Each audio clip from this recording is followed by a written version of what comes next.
इंदिरा वजीर आजम बन चुकी थीं। फैसले का ऐलान हुआ तो वो खड़ी हुई और हाथ जोड़कर बोली, मेरा दिल भर आया है, मुझे नहीं समझ आ रही मैं आप सब लोगों का शुक्रिया कैसे अदा करूं। मेरे जहन में महात्मा गांधी, पंडित जी, वालिद जवाहरलाल नेहरू और शास्त्री जी की तस्वीरें चल रही हैं। गांधी जी के तो कदमों में पलकर मैं बड़ी हुई हूँ। इन सब लोगों ने हमें जो रास्ता दिखाया है मैं उस पर चलना चाहती हूँ। अपनी मुख्तसर सी तकरीर खत्म करके इंदिरा सीधी अपने मुखालिफ मोरारजी देसाई की तरफ गई, जो शिकस्त खुदा बैठे अपने जख्म चाट रहे थे। इन्हें यकीन नहीं आ रहा था कि बाजी पलट गई है। वो खुद को सियासत का गॉडफादर समझ बैठे थे, लेकिन एक खातून ने राजनीति का खेल इनसे बेहतर खेलकर जीत लिया था। वो तो पिछले 4 घंटों से नेहरू और शास्त्री की कुर्सी पर बैठकर तस्वुरात की दुनिया में गुम थे। जब सब लोग वोट डालने में मसरूफ थे, वो उस वक्त शायद अपनी काबीना के अरकान की फहरिस्त फाइनल करने में मसरूफ थे। इंदिरा ने नमस्ते के अंदाज में अपने हाथ जोड़े हुए मोरारजी देसाई से कहा, आप मेरी कामयाबी पर मुझे आशीर्वाद देंगे। मोरारजी देसाई ने कदरे बेजारी से कहा, जी मैं आपकी कामयाबी के लिए दुआ गो हूँ। इंदिरा गांधी पार्लियामेंट से बाहर निकली तो हर तरफ फूलों की बारिश हो रही थी। इंदिरा के नारे लग रहे थे। इस हजूम को इस वक्त इंदिरा की शक्ल में नेहरू नजर आ रहा था। 5 दिन बाद इंदिरा गांधी को वजीर आजम का हलफ दिलवाया गया। जब वो वजीर आजम का हलफ ले रही थी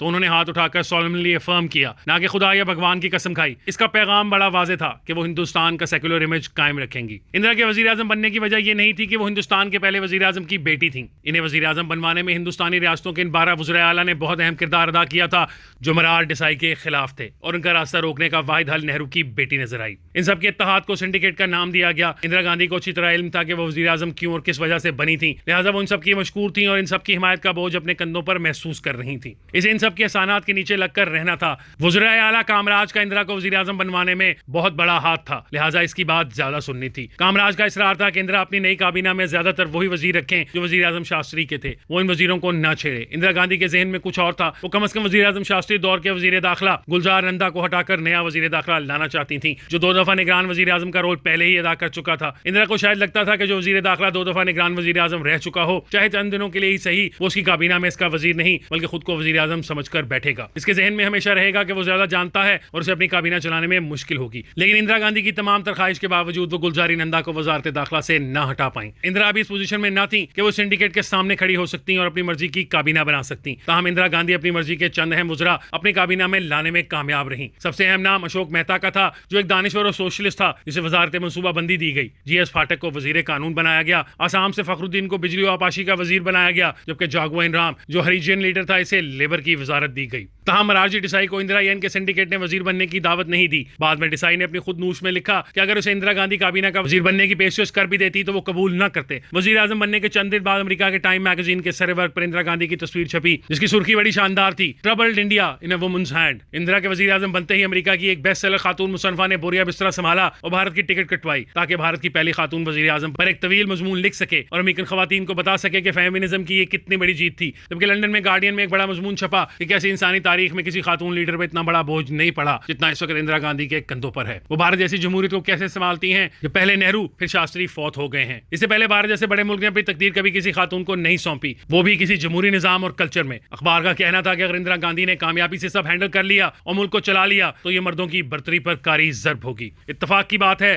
जब इंदिरा गांधी वजीर आजम बनी तो इस वक्त यूरोप में औरतों की तहरीक जोरों पर थी, लेकिन इंदिरा गांधी इस बात से इंकारी थी कि वो फेमिनिस्ट हैं। जब इनसे पूछा जाता कि वो औरत होकर सियासतदान बनकर कैसा महसूस करती हैं, तो वो इन सवालात को ज्यादा पसंद नहीं करती थी। दरअसल औरतों की चलने वाली तहरीक ने लोगों को इंदिरा की जात में दिलचस्पी लेने पर मजबूर कर दिया था। अगरचे दुनिया भर की खवातीन इंदिरा गांधी को अपने लिए एक नई ताकत के तौर पर देख रही थी और उसे वेस्ट में ग्लैमराइज किया जा रहा था। चंद बरस बाद ओरियाना फलाची जैसी बड़ी इटालियन जर्नलिस्ट ने भी इंदिरा का तारीखी इंटरव्यू किया, जिसकी पूरी दुनिया में धूम मची और इंदिरा ने भुट्टो पर खासे सख्त हमले किए। बाद में भुट्टो ने भी जवाबन सख्त इंटरव्यू ओरियाना फलाची को दिया, जिसकी वजह से शिमला मुआहदा होने में देर हो गई। लेकिन भारत के अंदर इसे औरत तहरीक की कामयाबी की बजाय कांग्रेस के सिंडिकेट की कामयाबी समझा जा रहा था, जिसके अपने जाती और सियासी मफादात थे और इंदिरा को वजीर आजम बनाने का वेमन तहरीक से दूर दूर तक का कोई ताल्लुक नहीं था। बल्कि एक भारतीय अखबार ने लिखा कि खातून वजीर आजम बहुत सी सोशल मजबूरियों में बंधी हुई होती है जब तक वो खुद को मर्द कुलीग से मनवा ले। शुरू में हर सियासी ग्रुप इसके सर पर हाथ रखकर इसे चलाना चाहता है, इसे कुछ नहीं पता, लिहाजा वो उसे बताएंगी कि हुकूमत कैसे चलानी है। इसका नतीजा यह निकलता है कि सिंडिकेट के बड़ों की आपस में लड़ाई शुरू हो जाती है, किसे कौन कंट्रोल करेगा और खातून वजीर आजम को किसकी बात माननी और सुननी है। या तो वजीर आजम या लीडर इतना काबिल होता है कि वो सब ग्रुप्स के लीडरों को मुतमिन रखने की सलाहियत रखता है कि सब खुश रहें